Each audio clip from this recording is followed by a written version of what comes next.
우리 모두들의 손에 모빌폰이 들려있죠. 아마 영어로는 모바일 폰, 움직이니까 그렇게 말하는 것 같고, 우리 한국에서는 손에 들려있다고 핸드폰이라고 말하죠. 어떤 이들은 아이뻐를 씁니다.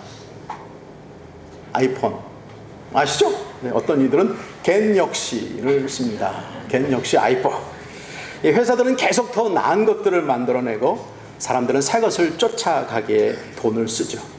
남들보다 좋은 것, 새 것을 가지고 있다라고 하는 묘한 자긍심을 느끼게도 됩니다. 저는 지금 새 모델이 넘버 10이라면 2발 정도 뒤처진 8 정도를 중고로 사서 씁니다. 좀 짠돌이죠. 얼마 전에 갤럭시 8을 샀는데요, 중고를 샀는데 상당히 좋습니다. 이렇다고 삼성 광고하는 건 아닙니다. 좋은 기능이 더 많아졌습니다. 그리고 이제 우리는 이 폰이 없으면 불안하고 일이 잘 안 되죠. 많은 경우에 폰이 애인보다 더 가깝게 되었습니다. 이 폰에 앱을 받아야 쓸 수 있습니다. 앱을 받으려면 회사는 당신의 정보를 다 내놓아도 좋은가를 묻습니다. 아주 작은 글씨로 특별히 써놓죠. 좋은 기능을 줄 테니 내 모든 정보를 가져가겠다. 나는 앱이 필요하니 영어로 읽다가 모르는데 yes, no가 나오니까 yes 합니다. 이 순간 세계 양대 공룡 기업인 구글 혹은 애플 컴퍼니에 제 정보를 다 앱 받고 넘긴 것이 되죠. 이 회사들은 정상적인 절차로 받은 내 정보들을 자기들의 데이터베이스에 넣고 분석하고 관리합니다. 나의 이름, 학력, 생일, 친구 정도가 아니고요. 제가 무엇을 좋아하는지, 무엇을 잘 먹는지, 어디로 여행을 다니는지 모든 생활 패턴을 분석하고 있습니다. 그래서 앞으로 이 사람은 이번 겨울에 유니클로에 갈 거야. 이 사람은 저 제품을 살 거야. 이제 저를 저보다 더 잘 알고 있습니다. 지금까지는 저를 저보다 더 잘 아시는 분은 하나님 한 분이셨는데 이젠 컴퓨터님이 저를 더 잘 알고 컨트롤하려고 한다. 회사들은 이런 개발이 인간을 미래에 더 장수하고 건강하게 살게 해준다라고 말하며 계속 진행합니다. 그럴듯해 보이죠. 중국의 여자 공안이 큰 거리에 서서 안경 하나를 썼습니다. 그리고 지나가는 그 수많은 사람들을 쭉 스캔합니다. 엄청난 숫자이지만 이 안경이 자동으로 사람에 관한 정보를 주고 있습니다. 걷는 놈, 뛰는 놈, 나는 놈. 수배자 혹은 문제 있는 사람, 그 사람들은 붉은색이 켜집니다, 얼굴에. 그렇지 않은 사람은 문제 없어서 그린색이 들어옵니다. 붉은색이 켜진 사람을 꼭 집어 그 자리에서 잡아갑니다. 중국 정부는 세계 최고의 인공지능 시스템을 구축해가고 있습니다. 나라가 국민들을 보호하고 범죄로부터 잘 살게 해준다라고 하지만 사실은 나라가 국민들을 창살 없는 감옥처럼 그 속에 넣고 관리하고 지켜보고 있는 세상입니다. 지금까지 역사상 중국이 이렇게 배고프지 않은 적이 없었습니다. 잘 먹고 있는 거예요. 그러냐 아무도 정부에 대들려고 하지 않습니다. 인민은 먹이면 그만입니다. 자, 배부른 밥에 나를 팔았다라고 하는 것이 무리일까요? 또 이렇게 계속 가면 앞으로는요 공부할 필요도 없어지게 됩니다. 알아야 될 과목이 중세 역사학이면 중세 역사만큼만 내가 내 뇌에 집어넣고 칩으로 읽어냅니다. 나중에 지우고 다른 것을 바꿔놓을 수 있다고 합니다. 그림을 그리려면 벤 고흐의 마음을 내 칩에 넣으면 나는 그림을 상당히 잘 그리게 된다는 거죠. 자, 또 점차 사람들은 사이버 공간 속으로 들어가고 있습니다. 가상 공간 안에서 하루를 지내고 있다는 거죠. 내 입맛대로 고를 수 있는 가상의 배우자가 있습니다. 잔소리를 안 해요. 할렐루야. 원하는 대로 고분고분 따라옵니다. 그러니 결혼이 사라질 것입니다. 그리고 사회의 가장 기초가 되는 가정도 없어지고 아이도 낳지 않을 것입니다. 컴퓨터님은 나의 하나님이 되는 것입니다. 이게 우리가 말하는 소위 4차 혁명, 산업혁명이라고 하는 것이죠.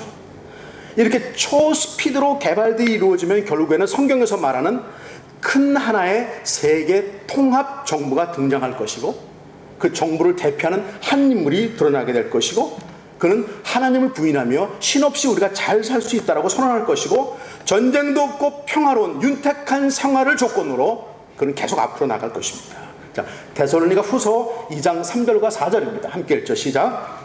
누가 어떻게 하여도 너희가 미혹되지 말라. 먼저 배교하는 일이 있고 저 불법의 사람 곧 멸망의 아들이 나타나기 전에는 그날이 이르지 아니하리니 그는 대적하는 자라 신이라고 불리는 모든 것과 숭배함을 받는 것에 대항하여 그 위에 자기를 높이고 하나님의 성전에 앉아 자기를 하나님이라고 내세우니라. 저 그리스도의 모습이죠. 그 후에 심판하실 예수님이 재림하실 것이다. 이것이 종말 세상의 끝. 그 스피드가 더욱 가속이 붙어 우리가 정신을 못 차리는 가운데 살아가고 있다. 자, 그렇다면 이렇게 급속대로 진행되는 여러 변화들을 우리가 어떻게 크리스찬으로서 받아들일 것이냐, 어떤 것들을 거부하고 어떤 것들을 순응해 가야 하는 것이냐, 무엇이 그 기초가 된다고 생각하십니까? 아주 간단합니다. 분명히 확인할 것 첫째, 나는 하나님의 자녀이다. 아멘. 그러기에 나는 하나님의 자녀이기에 나의 가치 기준은 하나님의 말씀인 것이다. 아멘. 됐어요. 그 말씀을 붙들고 과거를 보고 현재를 살피고 그래서 미래를 예측할 수 있게 되는 것, 그거죠. 자, 계시록 1장 3절을 또 보겠습니다. 시작. 이 예언의 말씀을 읽는 자와 듣는 자와 그 가운데 기록한 것을 지키는 자는 복이 있나니 때가 가깝다. 읽고 듣고 기도로 지키는 것이 복이 있다. 때가 가깝기에 그러해야 한다라고 하십니다. 그 때는 어떤 때? 마지막 날, 종말, 심판의 날. 이 말세다, 종말이다 라는 주제의 설교를 사람들은 썩 좋게 들으려고 하지 않죠. 여러분은 지금 다른 선택이 없기 때문에 정모사의 설교를 할 수 없이 듣고 계십니다. 만약에 TV나 유튜브라면 쉽게 채널을 돌릴 테마지요. 하지만 우리가 다루는 오늘의 이 말씀, 세상 끝에 관한 말씀은 무엇보다 중요한 것이다라는 거예요. 끝이 있어야 합니다. 정리하는 결세날이 있어야 합니다. 시작하신 하나님이 세상을 심판하실 날, 끝날이 있다라고 하셨죠. 자, 데살로니가 전서 4장 16절을 함께 읽겠습니다. 시작. 주께서 호령과 천사장의 소리와 하나님의 나팔 소리로 친히 하늘로부터 강림하시리니 그리스도 안에서 죽은 자들이 먼저 일어나고. 자, 우리에게 신앙이 있다라는 말은요, 이 마지막을 믿으며 살아간다라는 것입니다. 하나님의 말씀, 자, 더 나아가 반드시 만날 미래도 승리하기 위해 우리에게 신앙이 있다라는 거예요. 이런 신앙이 없다면 바울이 말한 것처럼 우리가 그날에 세상에서 가장 바보들이 될 것입니다. 어느 날 난 낙엽지는 소리에 갑자기 텅 빈 내 마음을 보았죠. 자, 난 참 바보처럼 살았군요. 이 노래는 우리가 부를 것이 아니라 끝날에 우리 안에 있지 못했던, 하나님의 자녀가 되지 못했던 사람들이 불러야 될 노래다라고 믿습니다. 좀 웃자고 한 건데 아무도 안 오네. 자, 오늘 이 본문은요, 예수님께서 마지막 날과 심판을 결혼식에 비유하시고 계십니다.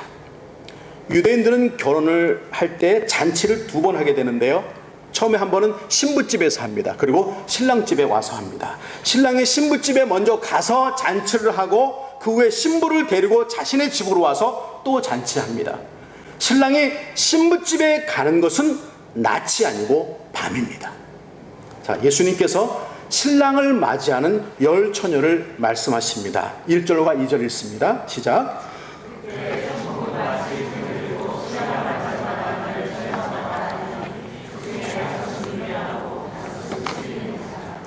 예수님은 이 10명의 처녀들이 어느 사람 누구였다라는 말을 하지 않으십니다.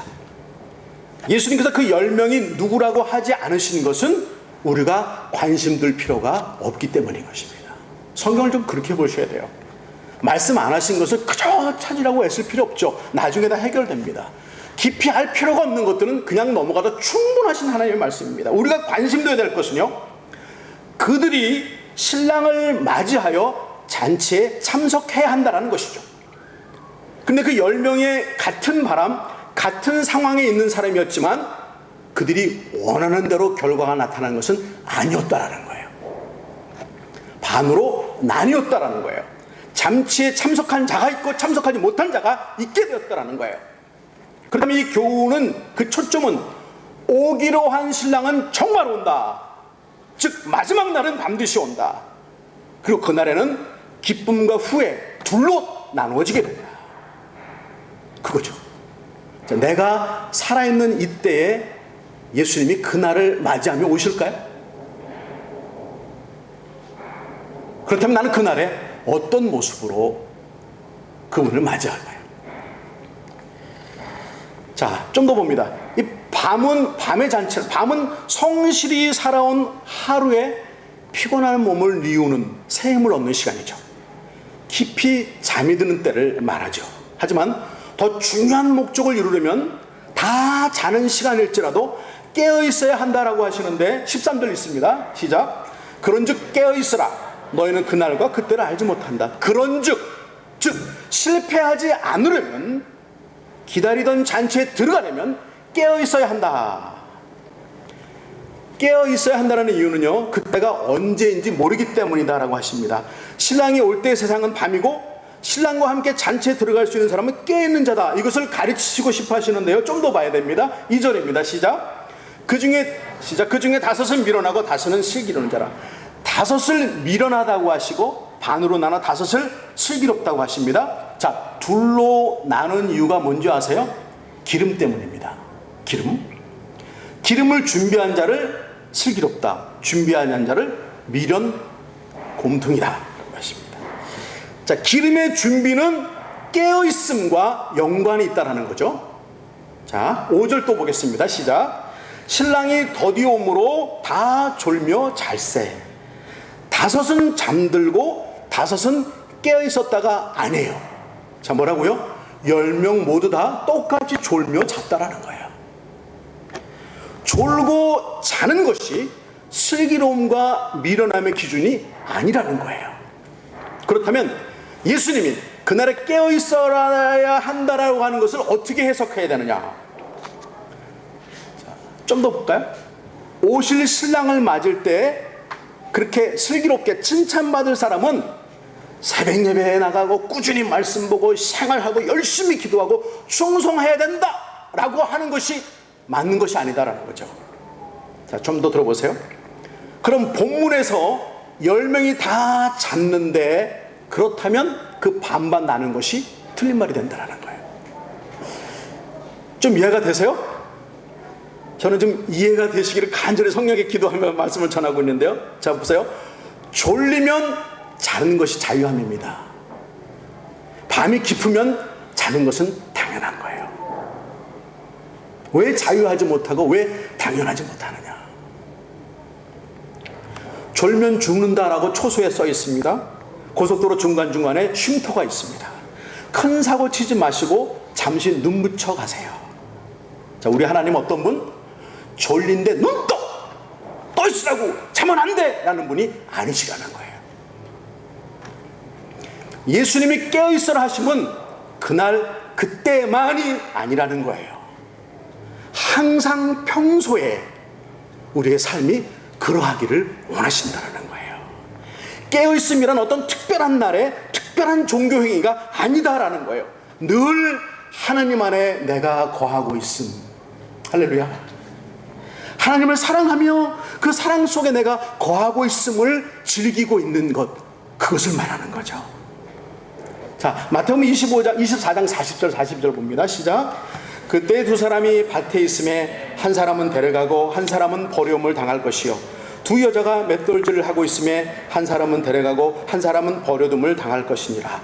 그러므로 깨어있으라. 어느 날에 너희 주가 임할는지 너희가 알지 못함이라. 그냥 매일의 삶에서 말이죠, 하나님의 사람으로, 하나님의 사람답게 시작하신 하나님이 마치신다고 하신 날의 입성을 믿는 그 신앙으로 그렇게 하루하루를 감사하며 성실하며 어떤 날은 부족해서 죄송하고 어떤 날은 남아서 감사하며 그렇게 살아가는 것, 그렇게 매일 일상을 살아가다 그날을 맞이하는 것을 말하는 거예요. 늘 그렇듯이 오늘도 밭에 있다가 깻잎 따고 있었는데 깻잎 따던 처자는 올라가고 고추 따던 처자는 남았어요. 그런 일이 있다는 거죠. 오늘도 날 추운데 빈대떡이나 좀 부쳐 먹을까? 그리고 둘이 앉아서 맷돌을 갈다가 어처구니 잡은 며느리는 남고 시어머니는 가는 거예요. 이러면 문제 있나요? 돌려서 말할까요? 어처구니 잡으시던 시어머니는 남고 며느리는 간 거예요? 아니, 둘 다 가셨어요. 할렐루야. 이래 문제가 없지. 야. 자, 7년 대환란이 있다. 예수님이 그거 지나고 오신대. 아니야, 7년 중에 3년 반째 오신대. 천년왕국이 있다더라. 성경 그렇게 말씀하신다. 그것은 최후의 심판 전이야. 아니야, 심판 후에 천년왕국이 이루어지는 거야. 이 천국 복음이 모든 민족에게 다 전해지면 내가 오리라 라고 하셨습니다. 자, 온 세상에 15,000 종족이 있다라고 합니다. 지금 복음은 15,000 종족을 향해 다 퍼져가고 있고, 학자들은 모든 종족이 복음을 받게 되는 때를 2030년으로 보고 있습니다. 그렇다면 11년 후입니다. 얼마나 조금밖에 안 남았어요. 정말 그때 오실까요? 예수님이 말씀하신 깨어있다라는 것과 기름을 준비한 것과도 연관이 없습니다.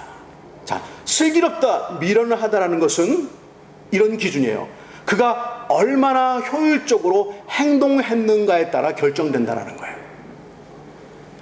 만일 신랑이 일찍 왔다면 기름을 많이 준비한 지금 슬기로운 처녀들이 미련한 처녀가 되는 거죠. 쓸데없이 많이 준비한 사람이 되는 것이기 때문이죠.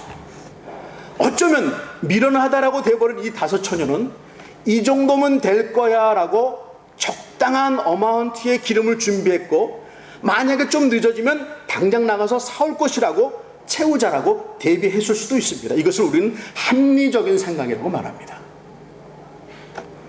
우리가 보편적으로 살면서 합리적인 것들을 인정해주고 문제 삼으려고 하지 않죠. 자, 그렇다면 묻습니다. 합리적인 것은 성경적입니까? 아니죠. 예수님은 그를 미련하다라고 말씀하시는 거예요. 자, 보세요. 어린 나이기 때문에 일하지 않고 공부하는 것이 더 합리적이다라고 말합니다. 인정하시죠? 나이 든 제가 공부하러 가면 왜 나이 들어 공부하러 다녀라고 말합니다. 이게 합리적이죠. 의사가 되어 병원을 열고 병원에서 일하며 돈 많이 벌고 잘 살자고 생각하는 것이 합리적이라고 말합니다. 내가 회사에서 잘 일해서 계속 진급하는 것이 성공이다, 그것이 합리적이다라고 생각합니다. 그렇죠. 그런데 그것이 성경적이냐라는 거예요. 예수님은 현직 의사였던 누가를 꼭 찍어 부르셨습니다. 그를 제자로 삼으시고 의사인 제자로 복음을 전하게 하셨습니다. 예수님은 세간에 폼 잡고 돈 많이 벌던 마태를 꼭 찍어 부르셨습니다. 그리고 그를 돈을 알고 행정을 잘하는 제자로서 세상을 죽도록 살게 하셨습니다. 그들이 그렇게 살다가 죽을 때 그냥 죽게 순교하게 내버려 두셨습니다. 죽어야 정말 살게 되는 것이기 때문이죠. 죽어가며 피 뿌린 그 자리에 복음이 싹이 터져 오르고 생명을 만들어내니까 그냥 그렇게 두신 것입니다. 도저히 우리 모르는 세상 방법 이치로는 합리적이 아니죠. 학생들이 예수님을 배우는 것보다 세상 학문을 더 열심히 배우는 이유가 무엇이냐? 예수님을 배우는 것보다 세상 학문이 더 중요하다고 여기고 있기 때문이죠. 공부는 내 인생에 중요한 것이다라고 생각하기 때문이죠. 자, 부모가 자녀들 신앙교육 생각하는 것보다 좋은 학교에 넣기 위해 비싼 학원에 다니는 게 더 신경을 쓰고 있습니다. 남보다 나은 스펙을 만들어서 좀 좋은 발전을 빨리 이루게 하려고 가짜 서류를 만들어주고 온 나라가 소란스럽고 망신을 씁니다. 몇 명이나 부모들이 좋은 학군 학교보다 내 자녀들의 신앙이 더 성장할 곳으로 어디로 보내야 되냐를 신경 쓰고 있느냐라는 거예요. 자, 믿는다는 우리들이, 부모들이, 학생들이 그런 마음속에 살고 있기 때문에 예수님이 지금 오시면 안 되죠. 좀 더 누려야 되잖아요. 좀 더 덜 살고 시집가고 장가가야 되고 높아지고 인기 없고 원하는 거 그런 거 다 하고 그때 오시면 좋은데, 아니 그냥 안 오셔도 좋겠는데 라고 생각하는 거죠. 그러니까 종말, 말세, 심판, 재림 이런 거 다 듣기 싫은 거죠. 돈벌이, 명예, 세상살이가 아닙니다. 정말 중요한 것, 죽고 사는 것, 영원히 죽고 영원히 사는 것, 거기에 관한 말씀을 듣고 있는 거예요. 자, 이제 말씀을 정리합니다. 노아의 홍수 전에 홍수를 믿고 대비하던 노아를 모든 사람들이 조롱했습니다. 저 바보 아니야. 일이 쨍하고 좋은 날에 무슨 비가 온다고, 비는 또 뭐야. 하지만 정말 그날이 왔고 물이 쏟아져 내리고 물이 터져 올랐습니다. 다 후회와 고통 속에 있었지만 다 죽었습니다. 그 당시 그들에게 홍수는 말세였습니다. 지금 내가 하나님 안에 있고 그날을 기다리는데, 그날을 기다리는 하나님을 신앙하는 자답게 지혜롭게 깨어서 살아가는데, 그런 날을 사람들은 조롱할 수 있죠. 그래서 나는 어느 때 갈등합니다. 정말 이게 맞나? 긴가민가? 아니요, 흔들리지 마십시오. 말씀대로 이루어져 왔고 이루어지고 있고 이루어질 것입니다. 매일 하루하루 순간순간에 하나님 안에 내가 있음, 내 안에 하나님이 계심, 그분 말씀 안에 거하는 것, 감사와 행복으로 나아가야 합니다. 그러다가 오실 그날을 맞이하는 기름을 준비한 다섯 처녀, 그래서 슬기로운 자가 돼야 하는 것입니다. 그날은 놀랍고 두렵고 그래서 당황될 것입니다. 그러나 그날은 나를 위한 날입니다. 참 승리와 기쁨의 날입니다. 우리 예수님은 나를 위해 살려주시려고 죽었고 부활하셨고 그리고 다시 오시는 그 약속의 날입니다. 여러분께 묻습니다. 여러분 그날에 무엇을 하고 계시다가 어떤 모습으로 주님을 맞이할 것입니까? 기도하겠습니다.